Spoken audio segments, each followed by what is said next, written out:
GM, and welcome back to Zero Rights Reserved, a weekly podcast about nouns, DAOs, NFTs, Ethereum, and more, brought to you by the Noun Square Media Collective. I'm your host, Toady Hawk. My co-host this week is Robot Fish Girl, and this week we are super lucky to be joined by one half of the dynamic duo behind Deadfellaz, Psych.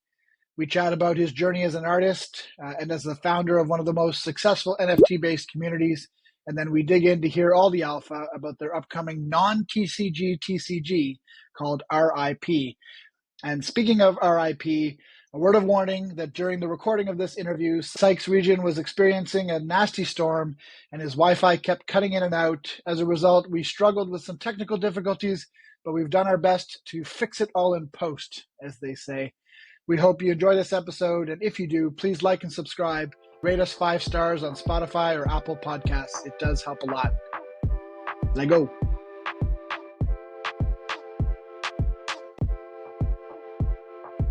I don't have any nuggles, but I got my round ones.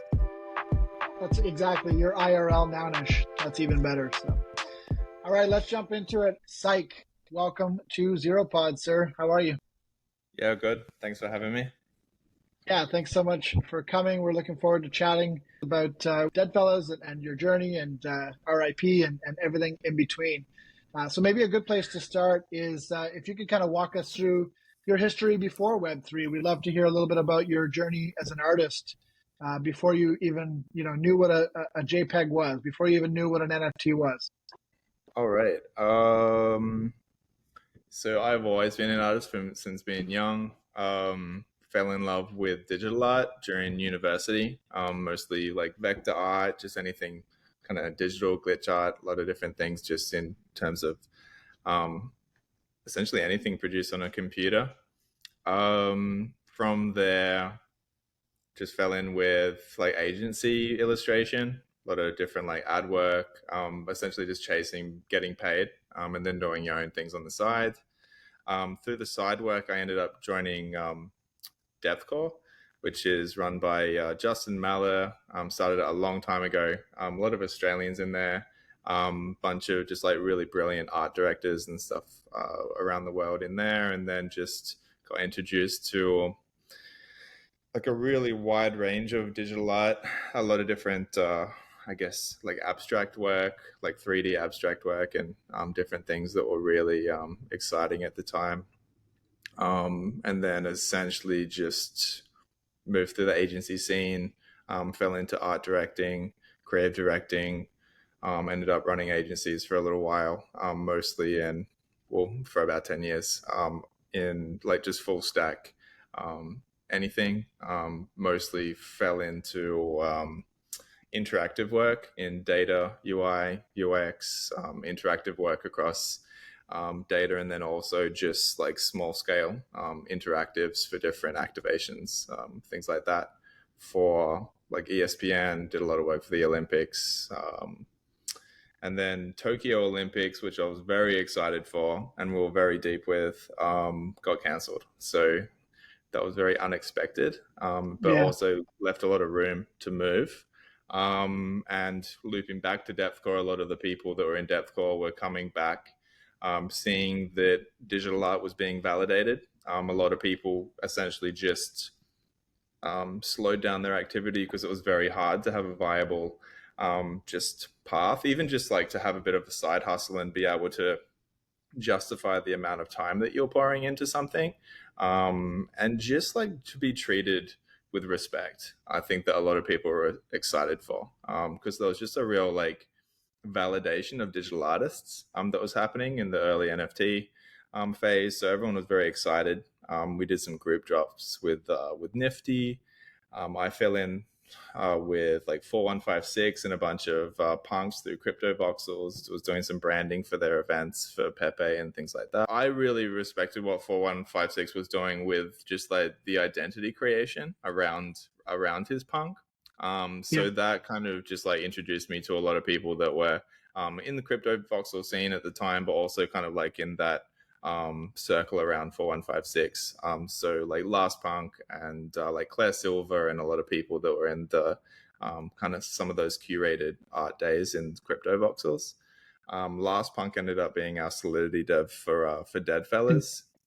I'm one of the Did you first know that, person, Robot Fish Girl? the first people I to. I actually did, but I only knew that because I found out on Noun O'Clock the other day. Okay, yeah. Psych mentioned it to me. Yeah, I was like, wow, no way. I love 9999. He's amazing. Yeah. But, Yeah, just brilliant and really supportive. Like one of the first people that I kind of pitched like what we were thinking of doing, because we just didn't really see anything that was exciting like us as people within the PFP scene. Like I really liked the digital identity side of it, like being able to hook onto something and like flesh that out. And because that was almost like the whole purpose of interoperability in my eyes, was like that consistency of identity, consistency of ownership over your own digital identity and things like that. Because yeah, it's essentially just like when someone wants to have that digital identity, you like want that consistency, don't you? So that you can actually have that same essentially like utility of being a person, but replaced with a digital identity, which I think is really exciting and something that we'll continue to see fleshed out, I think, through like metaverses and like different, I think, Web3 enabled tech and things like that. But I think that there just wasn't enough endpoints. Like you see where people were trying to like create interoperable assets, but they were creating them for places that no one wanted to be. So I think that it was just kind of like experimentation up to this point.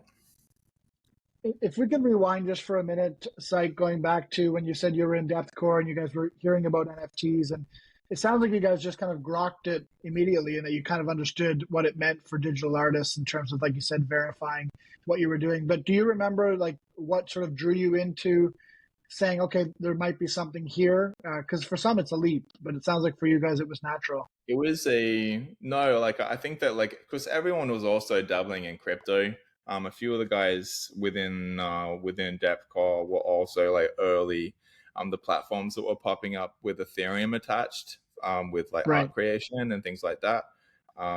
So a few people were like just following along, and then slowly saw a bit of a ramp up with a few different Australian artists. And I think it was probably just like some of the like contract standards that came out, and people started talking about the royalty side and also just the like immutable side of like knowing that a certain artist produced this and like where it came from, and that you can actually own something as a digital asset.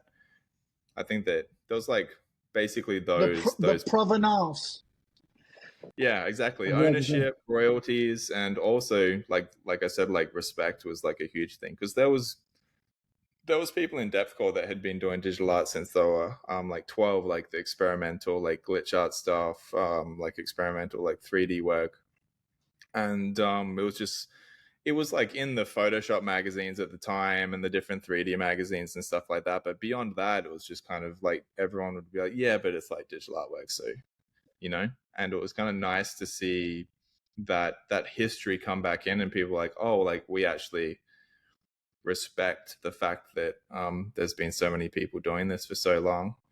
So that was nice to see, and I think that just kind of was a huge vibe, honestly. Like people were really excited. Saw a lot of people I hadn't seen active in probably like 10 years, so it just felt really good to see where everyone was at.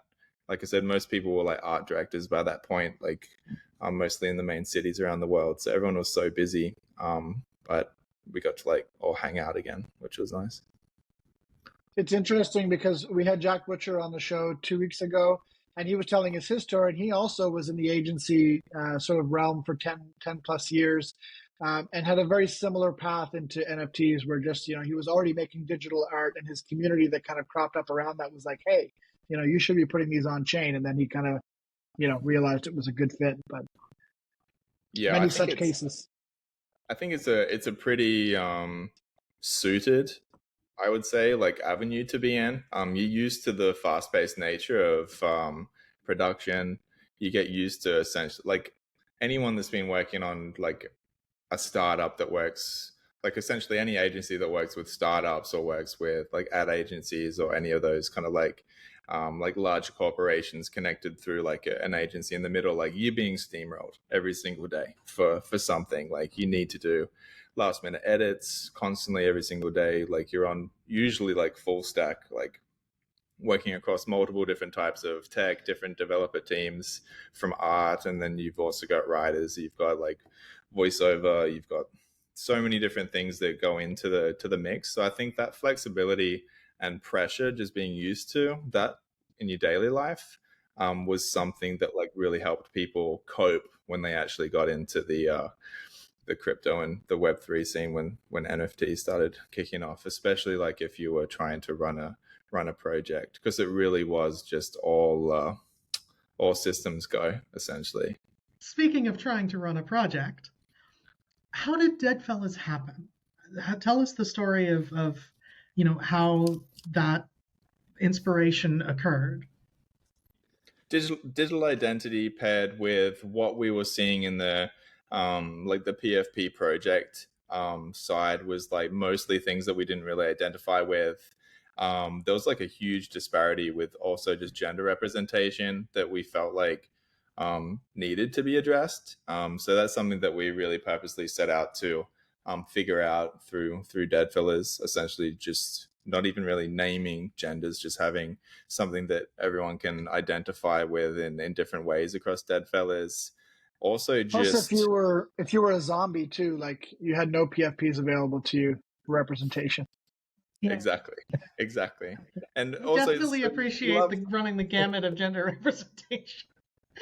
Yeah, and that was essentially it. It was just that, like, everything was just like very like, I don't like to say it, but it's like just very broy. It was like just all No, you're right. Say it. just like PFPs just PFPs of men. And it was just like, even just the fact that just like the spectrum of being masculine was just like so strangely pigeonholed even across these ones, with just like only ever just like being muscly and having like just like streetwear. And it was just like, we just felt like it was just missing a huge spectrum of people that exist.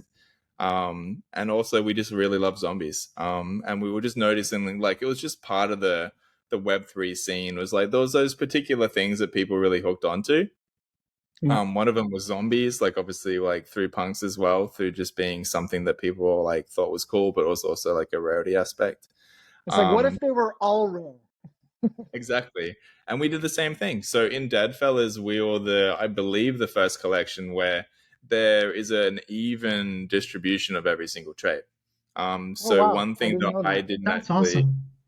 one thing that I didn't like was that essentially a lot of the collections that you saw on the generative side would purposely seed like less impressive traits in, but they would also, because they're less impressive, be the ones that you would see the most. So whenever you actually got introduced to looking at the like collection of art underneath the collection, it would be mostly the stuff that like was terrible. And sometimes it would be embarrassing stuff. It's like, don't look at the floor. Look at sort by highest price, because those are the good ones. Exactly, but no one sorts by highest price. So it's kind of like, what are people looking at? What are you actually seeing? And so the way that we introduced rarity into the mix was that we actually had a degrade system. So every single trait has 3 stages of degrade. So there's fresh, which is essentially just not really degraded at all. There's damage, which is like the in-between, and then rotten. And so there was rarity within that, and that was applied to every different trait. And within Deadfellaz, the most important thing, essentially, like in terms of rarity, was the statistical rarity of having a perfect, basically, flush. So if you've got a Deadfellaz that's completely fresh, or completely damaged, or completely rotten, of which I think there's only 7 in the collection that came out. Completely it's like that rotten. Mario game. It's like that Mario game where the 3 pieces of mushroom had to line up.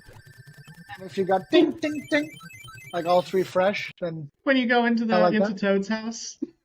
Yeah. So it is, yeah. So it's exactly that. So it was basically just like allowing that full distribution of all of the traits to essentially intermingle, so that we had a really varied mix of everything. And then there's the rarity in there for people that liked it. And then also just the variance that some people like their zombies really gory. Some people are like, oh, actually, I just kind of like the clean one, because I like to use it as my PFP, and it's on my LinkedIn, so I can't like be bleeding and That's stuff right. like that. Yeah. I can't be damaged on my LinkedIn. You Exactly. can't have Too late. NSFW zombies on LinkedIn. We're now in 2023. Obviously, the PFP mania started 2 years ago now. You guys are still around, still building, still building. What do you think it takes to make a lasting community in Web3? Because most didn't make it. I would say like we made a really purposeful drive to essentially cultivate everyone that was brought into the Deadfellaz brand, like be it different collectors or artists or anyone in the periphery, that it really was not a financial focus. Obviously, there's always financials with the way that things were going in the markets, but we just always cultivated basically the mentality that like we're here to just do cool things, create cool things, like kind of push it forward as a brand, and just do our best to come out the other side with just like really cool tech, cool products, things like that. So I think that that's really helped with people just essentially aligning on none of that has fallen away from us. Like we continue to drive forward on everything that we've always been talking about. So like our Discord's constantly active still, and it's just people talking the same way that they always have. Obviously there's negativity when you attach the flux of crypto, the flux of just like everything in economics or politics at any one time. So you know, everyone feels that when you're a large community, you know, like you kind of like feel the tides shift as things No, move. imagine when you don't make it about number go up, then suddenly people don't care as much when number go down.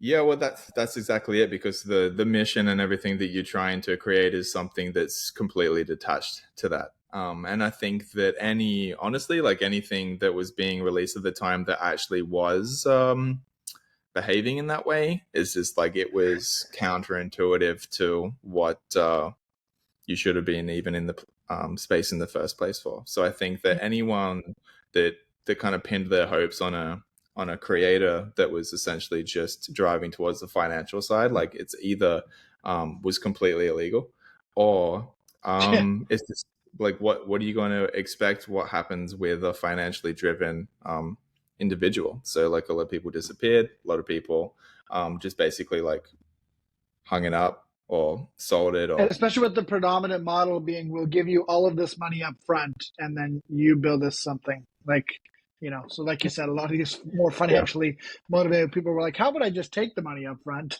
and you guys keep the JPEGs? I do wonder why people are so much more careful with Kickstarter than they are with NFTs, when a lot of projects work the same way. It's a culture though, right? Like when you're going to a Kickstarter, you're there, it's in the name. You're there to help someone kickstart their idea.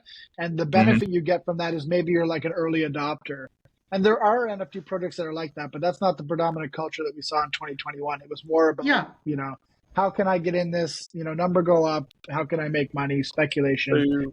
So late 2022, or like I was familiar with probably 3 projects that were geared up to essentially make a Web3 game that was not something that they wanted to be large scale. It was just kind of like small things that were passion projects where they're like, well, I can essentially use this as a way to do a pre-sale and essentially have the same format as a Kickstarter through product sale. And they just went to Kickstarter instead. They just packed their bags up. Because they're like, well, like this is viable as something that isn't Web3. I wish that we could have done this because it made sense for the format of what they were creating. But they're like, it just makes no sense. Like we'll just go get it kickstarted immediately, and we don't need to deal with the vitriol of the space of people coming in and not asking about like how fun is it going to be, or like inquiring about like what's the art going to be like and that kind of thing. It's like literally just the financial side, which like it can just destroy communities. So I understand where people's mentalities were lying, and I think that like a lot of, if you're an honest consultant in the space, I think a lot of consultants in the space right now are saying like just either sit it on ice and work on it, and then you can kind of like ride the ride the wave of adoption maybe like in the next like 2 years as things kind of like chill out a little bit, especially like on the gaming side. Yeah. In terms It's of really just sad though. It's Yeah. sad when a technology is so well suited to a particular purpose and yet in a way is just ruined by like greed essentially. Yeah. Yeah. I think that, I don't think that we're going to really see much like movement right now, except from essentially just like people ducking back to kind of get their heads back down on maybe like the infrastructure layers of crypto. And then like as things turn around, hopefully, and you see some kind of like some large shifts in like interest, we'll like come back to like apps, and you'll see a lot of these like productions that are like in the gaming sphere start to kick off, and I think that will kind of like turn back around, and hopefully it isn't the exact same cycle in terms of just like attaching financials to everything. But unfortunately, it just seems like such an intrinsic part of the space that if you do decouple it, it's a very hard road to do anything like that. Like if you had like a set mechanic to have zero shift on assets and things like that, I think that it would be very hard to even because people just start like the DeFi crowd come in, they're like, but that's not decentralization. So I think that a lot of us are our own worst enemy, right, in trying to find where that line is of what you're comfortable with on the DeFi side, and like self sovereignty over an asset, and what you should be allowed to do with it, and like what that freedom is. It's interesting because when you mentioned the DeFi folks, you went to decentralization, which is something they care about a lot. But what I thought you were going to say was something more about the financialization of everything in the space. Because to me, especially with what Nouns has just gone through, which was essentially kind of a battle between, those who valued the meme value of Nouns versus those who valued the DeFi value of a treasury in a DAO. Anyway, there's something to be said there for those people that just think that everything is a financial instrument, and it makes it very difficult for artists to, like you said, figure out a way to authentically, build communities around their art. I think across like so many different communities and projects, and I think the Nouns one probably surprises me the most, because when you looked at Nouns, like if you're around from the beginning, like I was kicking around in the Nouns Discord when like Gramplin and everyone was just like doing test art and things like that, and like it was always obvious. I thought it was obvious what the mission of Nouns was. So for you to just suddenly show up when it was like just a daily auction, like there's a lot of messaging around what was happening. Some of the best builders and minds in the space were already active within the Nouns ecosystem. Like if you jumped in the Discord, you saw what was happening and what was going on. So for you to jump in and then like grab one and then just be like, I don't get it. No, like why are you guys making these decisions around, like why are you spending the treasure? And it's kind of like did you read the white paper? You just wanted to win the auction? Like I just don't understand. But obviously, like there was enough pressure there because like there was actually a significant amount of Nouns owners that actually did that, took part in that fork, right? So not that we have enough time to dig into this particular rabbit hole on this space, but I mean, it's important to realize that with that fork, like 50% of the tokens left, but only 1/3 of the Nowners left. So what we really saw was at least more than half of the people that forked, it was just a trade. And then there's the other half of the half. So there's a half of the third. So there's like 1/6 of the DAO are those people that you were talking about. They're like, this is not my Nouns. My Nouns looks like this. And even though I kind of agree with what you're saying, like, why did you come into this project that's been very clear about its goals since the beginning and then decide you wanted something else? That's okay. They're still allowed to do that. And I'm glad they forked, and I hope they do something cool is where I land on that. Yeah. But essentially what I was just making was that alignment that like if you have those disparities of view with something that was also just very well messaged and also like very slow moving in terms of like how it was gaining momentum just on the dailies, you're then obviously there's no hope for anyone else. You're obviously going to have the same disparity in lower like lower cost projects where people were just kind of picking them up on a whim and then being like, hey, so like I just got this, like where can I find the Twitter? All right. I wanted to ask you one more question about nouns, and then we'd like to get into chatting about RIP. As you said, you were around the Discord in early days, and so I guess you've been sort of an outside observer of nouns since day one. I'm just curious what you think about nouns and why you think nouns has persisted, this long, similar to Deadfellaz. I think it was just like it just had a clear vision that was like setting out to actually achieve something, and I think that just gave people a purpose that wanted to be part of that. And I think that's just, it gives people something to work towards. It gives people like a group purpose, and I think that's just something that really fosters community really well. Obviously, like it also helped that the people that actually put together the contracts, put together the actual structures for what they wanted Nouns to be able to achieve and fund were all done so in an intelligent way that did see things coming out. And there was just a lot of intelligent decisions made in the beginning that ended up filtering through and being effective. And just like essentially just like love and dedication, really. Like you saw people like even just really caring about the early DAO structures that popped up pretty early, like with Shark DAO, was that the first one? Where essentially it was just like DAOs forming around the different nouns, and like people actually caring enough to like really like see how that is going to impact everything. Afterwards, it seemed like an obvious thing that would pop up just because people wanted to pool to be able to become a noun holder. But smaller offshoot communities happening. Like, yeah, I think that it was just like Nouns is a case study for a lot of this stuff, I think. So I think that it's just like positive because people cared when they actually started the whole thing, right? It was built for a purpose, and now like you see the people that are left over after the fork, and a lot of people like still have that exact same vision for what they want to do with how the treasury works, and it's just refinements, right? What popped up in the spaces the other day around just having even checkpointing and kind of like drip feeding of funds from a prop, so that you can actually have some like ongoing content and keep those teams kind of tied in, and then also a bit more accountable. Whereas, those are the things that you learn along the way, and you also learn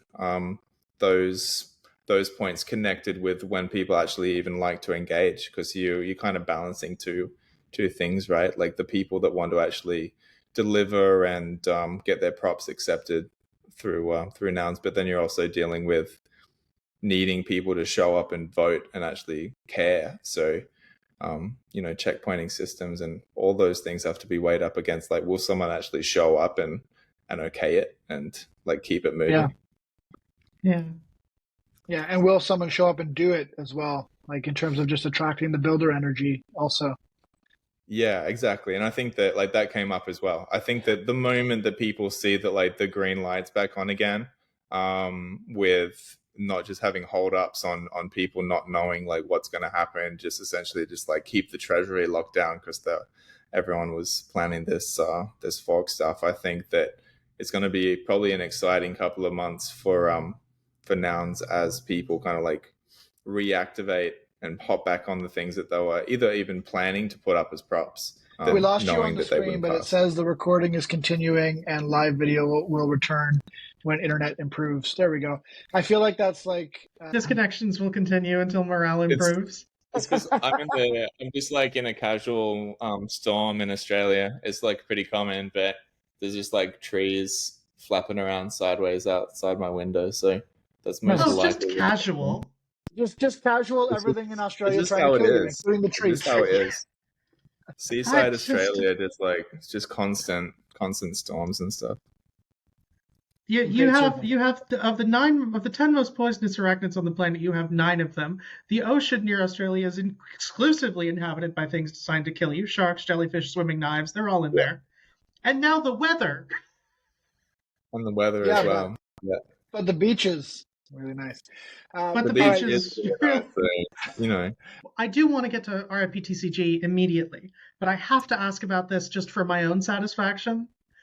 There is a Deadfellaz Twitch team. There is, How yes. did this happen? How does one get involved with this? So it was very purposely grassroots. There was like people that are just naturally gamers. A lot of people that were hanging out in our voice chat a lot, gaming. A lot of people that were already streamers or had streamed for a long time and then kind of let it go, and wanted to pick it back up. Obviously, we also released VTube rigs for every Deadfellaz token. So essentially, if you pick up any, there's a VTube rig attached of that one, which you can Twitch stream with. You can use in video chats. You can use essentially anywhere through hologram.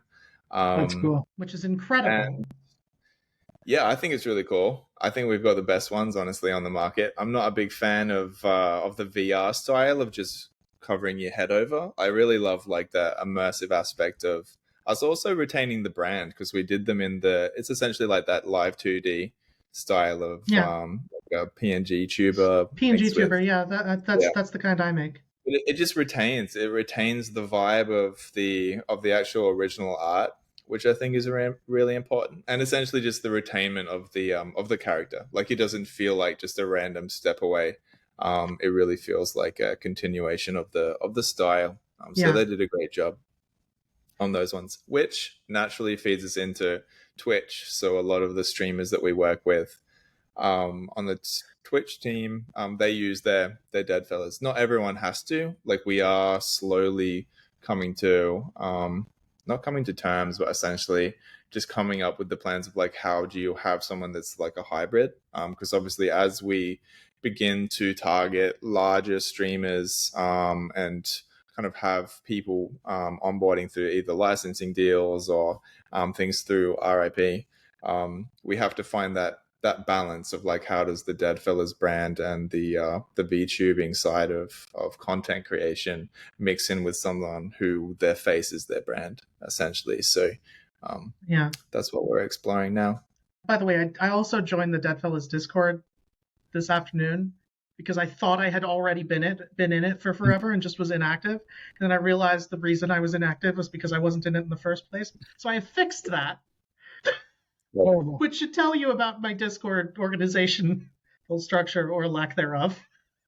If you're in Web3, you've got at least 200. You hit the cap a long time ago. So and 75 of them are nouns.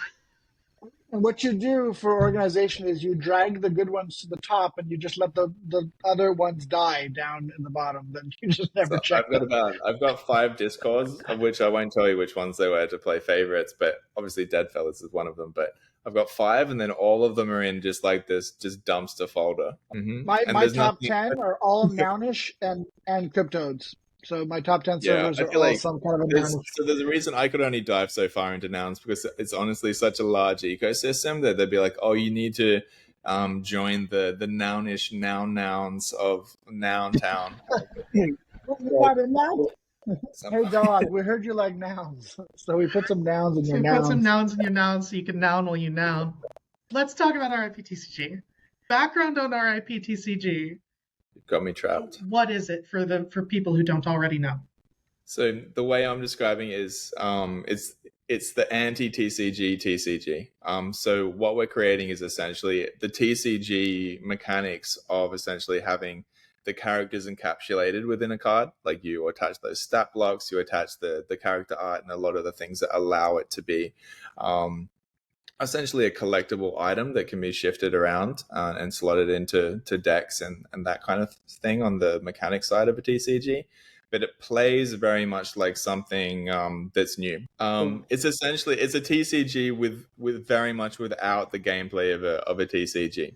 So we're bringing like essentially a very tight gameplay loop, very fast gameplay, action-based gameplay that is essentially just like a cinematic take on like what you can actually do with the TCG format. So using those cards just to encapsulate the characters, do storytelling, attach different unlockables, things like that, that just allow that to be like an easily accessible and familiar system to collect and organize those different items and characters. But when you actually bring them into the field of play, it's a very different game that you're used to. So very much not just a tabletop simulator. I think it's a big weakness of the TCG industry in general, just across digital, that it's just always this direct interpretation of playing a tabletop game, which Right. I think You're is playing like tabletop simulator, but with some bells and whistles. it's a symptom of nostalgia, honestly. I think that people that grew up with TCGs, they really love it. Like that's what they kind of attach their emotions to. Skeuomorphic. Everything's always designed after real life items in the digital realm. Yeah, so I think like it can always be a benefit. I think that especially when it provides familiarity to systems, and it just helps people pick something up quicker. But I think that it's just holding the format back. So is something that we want to evolve, and I'm confident that we can actually can confidently do. So it's a blend of PvP. But we've also got essentially a modular system where if you've played something like Darkest Dungeon, there is like a survival horror like single player PvE side to the system as well. So something that's a bit broad. You were just mentioning about the design space being maybe held back a little bit by what a physical tabletop looks like. And that kind of reminds me of a quote one time of an architect who was learning about Web3. And he started getting into Ohm. He was going through 6529's gallery and stuff like that. And he was like, my biggest problem with this is that it's actually beautifully architected, but it's all architected as though physics exists, and physics doesn't exist. He's like, where's the like doors on the ceiling, and like, why can't I float around and look at art? Like, why does this look like something on Earth? Yeah. And anyway, what you said kind of reminded me of that. Like, there's no reason why a digital game has to be constrained to those parameters, Yeah, and I think it's just something that like you even see a lot of TCGs in the digital space. They'll be essentially just confining the gameplay and confining a lot of the systems to something where like you essentially would be able to replicate it if you printed it all out and played it on the tabletop. And I get that like a lot like we've done the same thing in terms of validating the game mechanics. Like you pen and paper it for ages at the start and it just makes sense. But there's certain 100%. things that like you can move beyond that. Like you don't need to have things that have to be replicated. Like I think that like a lot of like in the digital space, it seems like a lot of producers and just like people that get into it in the first place, like kind of hope that one day it'll become like a physical version. But I think that it just like it's just restraints. So right. There is a certain advantage to making it skeuomorphic again, to some degree though, from a game design perspective, because on some level, well, it's like if anybody who's ever sent out a cold marketing email knows that if you're sending things out, you don't write an email that's above like a 4th grade reading level, because nobody's going to read it. I feel like you can apply similar principles to game design. You have to have something that's familiar for people to latch onto, where nobody's going to play the thing.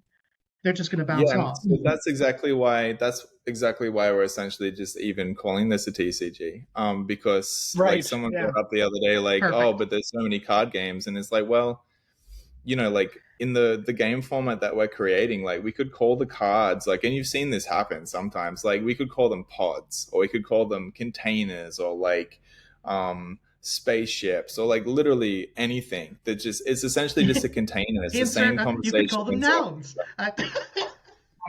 Literally, it's just like any name that you think of for a container, because it's literally all it is. Like it's like the same conversation around NFT. Like people are like, what's an NFT? It's like digital collectible. Literally fucking anything, Yeah. So we had a conversation with our guest last week. We had a conversation about how this is Chris Corella. He founded 2 DAOs that he doesn't like to call DAOs, and so we talked a little bit about like, why call them DAOs if they're not DAOs? And he's like, well, people know what DAOs are. So there's like there's some value. There's some value in like the signaling of that, even if you don't want it to be decentralized, autonomous, or organized, but you still want to call it a DAO because anyway, just as an example, right? So Well, yeah, and Yeah. it's that exact familiarity why we're actually going for the game format, because it does lend itself to a lot of different systems. Like obviously, when you talk about deck building, like it just makes sense. People are like, oh, I like group a bunch of cards together, and that's what I bring into a match. And there's just like a lot of terminology. It's just very easy for people to pick up, and also just like it just lends itself to UI. Like it's just Yeah. like the perfect way to actually just like have the display of a like a piece of art connected to like a few different pieces of information. There's only so many ways in a 2D way, like if you're going to display that within UI, that you would want to do it beyond just kind of stepping over the threshold of like what you're saying, like with the building design across metaverse. Like you can take it too far. And I think that like my background as in UI and UX, like I don't want to just reinvent the wheel in a way that just doesn't make any sense. Like reinvent it so that it's things that improve UX. Like don't just Yeah. reinvent it because you like You don't want to like reinvent the wheel and then discover that your new invention doesn't roll. It turns out the door on the ceiling, it doesn't work for a reason. Yeah. You've still got gravity, so too bad. I played. I'll come out of the closet and admit that I play a lot of Hearthstone in my day. Still play it from time to time, and even though We're there's very lots proud of you. Thank you. One of these days on the space, I'm just going to start freaking you out and just be like, grab a chair by the hearth. It's cold out there. I will freak you out. No, that'll just give me nostalgic feelings. I'm personally I love Hearthstone as well. I only draft now because I have only play Arena though. Is that what you're about to say? Yeah, is it Arena that's the drafting and that's it? Yeah, and you got like the only thing I play that's too. the only. I was gonna say I've got like a really bad addiction if I play anything that's got deck building. Yeah. So it's gonna be a problem with RIP, but like with like Magic the Gathering, like I would literally every waking moment actually sit and like refine theoretical Magic the Gathering decks, like in the early hours of the morning, or just like wake up in the morning, like have a cup of coffee and be like, oh, what about like these two cards? What I was going to say about Hearthstone, though, is that some of the things that I have liked that they've done with the game is when they made an effort to do things that weren't possible in a tabletop physical game. Like just things that you can do in a digital game, like burn mechanisms and stuff like that. I always thought were kind of interesting, or things that you can do it in a physical game. It's just that you end up losing cards and it turns into Magic MTG unglued. Well, I'm trying to think of ideas, but there are definitely things that happen in Hearthstone that you couldn't do in a physical game. I can't think of any off the top. Yeah, there's certain things, like even if you could do them in a tabletop setting, like it would take you 10 minutes to facilitate. You know, that kind of like reduce all of your cards by 1 mana. Like that would take so long if you're doing it. I don't know. That's a bad example, but yeah. And honestly, like I feel like that's a big reason why no one actually even played the playable version of Pokemon. Like that was actually a really hard game to actually track everything. All right, but right up until it wasn't. I was feeling the flow. I was like, yeah, let's go. We're back. We're so back, baby. We're so back. Narrator, they were not. Well, it's just doomed. It's doomed from the beginning. So I don't know how you feel. Welcome back to Zero Wi-Fi Reserved, the show where we just keep disconnecting. Honestly, so I want to blame it on something. I'm going to blame on this storm because for sure. Yeah. Good. Definitely the storm. Yeah. Definitely the storm. It's not me. It's not my incompetence as a technology user. It's the storm. But I'm also a technology user that like still has a like iPhone 9 or something. Like I've got like a new one for work, and I hate it. Wait, are you filming this on your iPhone 9 right now? That might be part of the problem. That would help. I don't know what the issue is. Yeah, maybe switch to like a TI-84 or something. Yeah, I've just got my BlackBerry out doing a. That's right. That's right. Yeah. Were you in that movie, the BlackBerry movie? I thought I saw you in there. The one. Was there a BlackBerry movie? Oh, it's about like. There's a movie about it. Yeah, it has the guy from Always Sunny. So I actually want to see it because apparently he plays a serious role, which I can't really imagine. Oh, it's got Charlie? No, not Charlie. Dennis. Yeah. I love Always Sunny. So that's my little brother. That was me and my little brother. Like we get along, but we don't really have much that we connect on. Always Sunny was it. Like I bought him the new season of Always Sunny every year for his birthday, and honestly, like it's like awesome. kind of means more to me because like that's the main thing that we would chat about because like we both really loved it. Really funny show. That's really cool. I've been rewatching it lately. It's so good, so good. It's just like perfect. The format and just like the one-liners and even just like the context of the opening title sometimes like the what is it, the gang something and just like the one where the gang does the blank, the one where the gang loses Wi-Fi. yeah it'll almost always be some kind of like joke in relation to the opening scene where like it's a juxtaposition to like what you've seen happen. Yeah exactly. I saw an account on TikTok the other day, and it's all just videos, clips of Ross from Friends with no laugh track, and like how creepy all of his scenes are, like when he's hitting on his cousin, and like anyway, just so many good scenes. And then the top comment on one of them was like, Ross without a laugh track is just Dennis, like the exact same character. So, yeah, exactly. So yeah, there's like the opening. There's like, what is it? It's like one of the first seasons where they're like they end up going out to try and pick up at like abortion rallies, and it's just like, and there's one on either side, like one's on one side, and they keep like switching sides. They keep switching sides. So okay, RIP TCG. Just real quick, you mentioned when you were on Noun O'Clock that there's factions. Is there anything more you can share on how those work? Because that's about all we got on the space. So the factions, there's 3 factions. One of them is the RIP mercenaries, which you find out some more on like why they're named that within the lore as we release that. But that's essentially Deadfellaz, like the encapsulation of that character type. And then we've got the Divide AI, which is like the oppressive force within the universe. And then the more wild kind of I guess origins of the virus and why there was undead in the first place is the Hydron plague. So that's the 3 factions that were essentially going to see us out for a long time in terms of just like rooting most of the lore to those 3. And then we've got plans for essentially just like you would see across like some other tactical, like 3 faction games, like you end up with some bleed as you would in real life. So essentially there's like the defectors that can be played across 2 factions, and then you got factionless cards that are essentially like utilities and things that are essentially something that wouldn't actually have a like a real allegiance to a faction. They're essentially just a tool. Yeah. So it's and the factions have different mechanics. So it's we brought up Hearthstone earlier. It's sort of like how you have the different Hearthstone leaders where they do different things. Yeah. So is it more similar to Hearthstone or more similar to like Magic the Gathering Tribal? I would say Hearthstone in the fact that it has like the class system. So essentially, when you attach a captain card to your deck, you've got captains and companions.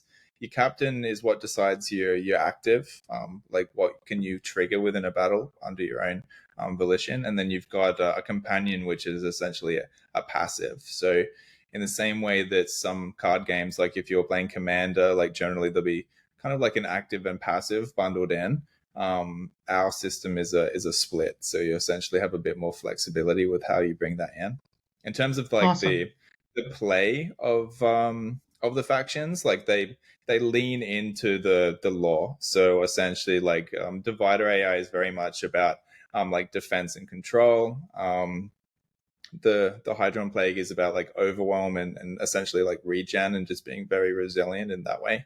And then the RIP Mercenaries is about essentially attack and mobility. So striking hard and being able to shift around. So they essentially lean into those styles of play, and then you end up, like I said, with the middle ground where essentially they end up being kind of like a blend where you see different factions merging together and having a awesome. So what has the reaction been of the community so far since the announcement? Really great. So essentially what we've always done, and essentially like going back to what you were talking about before, like cultivating a community. We've always just been essentially just product driven. Like, so essentially the way that like we always bring products out is the same as Deadfellaz. Like we were purposely essentially just stealth launching Deadfellaz. People just happened to get wind of it and it sold out in about 10 minutes. But the same thing with Dead Friends, the same thing with the vaults. Like we want people to join in because they have either read up on it, or they just understand some point of the vision behind it, or they support us, or they support Deadfellaz as a brand and the vision for the brand. So that's the same way with vaults. Like we just want people that are, either want to play a TCG, or they believe in the vision for what we want to bring to market, or they just believe in us in general. So we're not really a PR blast or like hype driven community. And I think that while, it can make us seem quiet sometimes, it's essentially just a sustain. Like it allows us to be able to have that room to breathe, gives us room to build and actually create what we have said that we want to build. And it doesn't end up with any kind of short-term pivots to try and make people happy in the interim. So I think I'm really excited with how people have actually reacted so far. In terms of just like distribution, it's gone out really well. We have like a sizable amount of treasury in terms of the first editions that the company will be holding, that we're going to really treasure, honestly. Like it's like there will be a drip of use for user acquisition and things like that. But I think the drip speed would take us like 18 years to actually distribute. So it's just something that like I really want to treasure essentially as a company. Like it's just an important stage for us. Say when RIP TCG is like 5 years old, 10 years old, it's going to be essentially a legacy item for us. And it's something that, I just want the company to be able to have as our starting point. And it's also just really good to the way that the markets have been shifting royalties and things like that. It just essentially shores you up, and that you can look after yourself at the end of the day.